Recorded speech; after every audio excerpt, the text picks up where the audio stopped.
Dans ce chapitre, nous allons mettre en place quelques règles pour que vous soyez le plus efficace et le plus complet possible. Dans un premier temps, nous allons regarder comment vous pouvez vous en sortir pour faire une analyse en autonomie.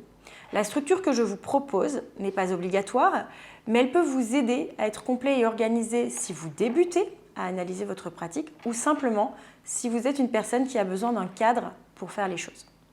Je vous propose 5 étapes pour réaliser votre analyse de la pratique. La première, notez ou relevez ce que vous aviez prévu de faire.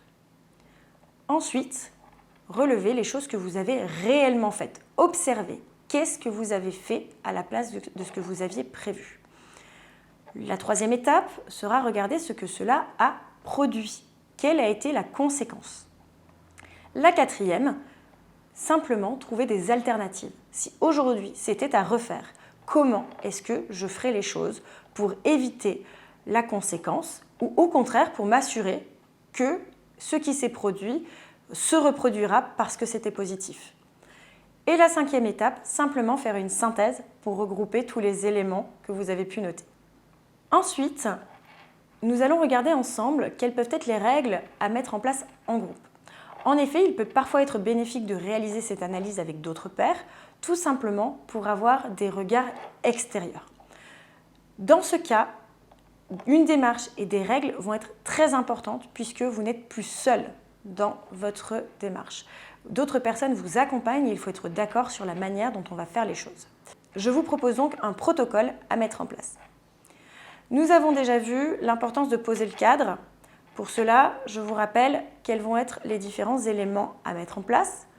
Le premier, c'est la confidentialité. Mettez-vous d'accord sur le fait que ce qui est entre vous le restera. Une fois cette condition de confidentialité posée, mettez-vous d'accord pour ne pas vous juger. Cela ne doit pas vous empêcher de donner votre avis, mais on s'exprime en je pense, je ressens, et non pas tu aurais dû, tu n'as pas eu raison, tu as eu tort.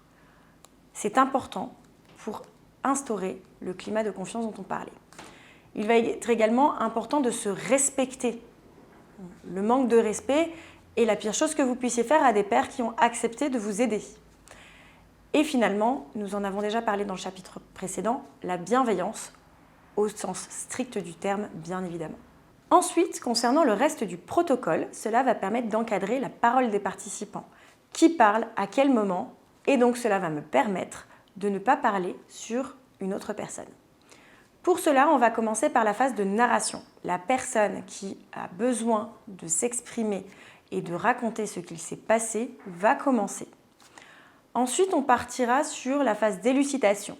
Les autres pairs qui sont là pour vous aider à comprendre ce qui s'est passé vont vous poser des questions afin de s'assurer d'avoir bien compris et d'avoir tous les éléments qui vont les aider à vous donner leur subjectivité individuelle, qui est la troisième étape.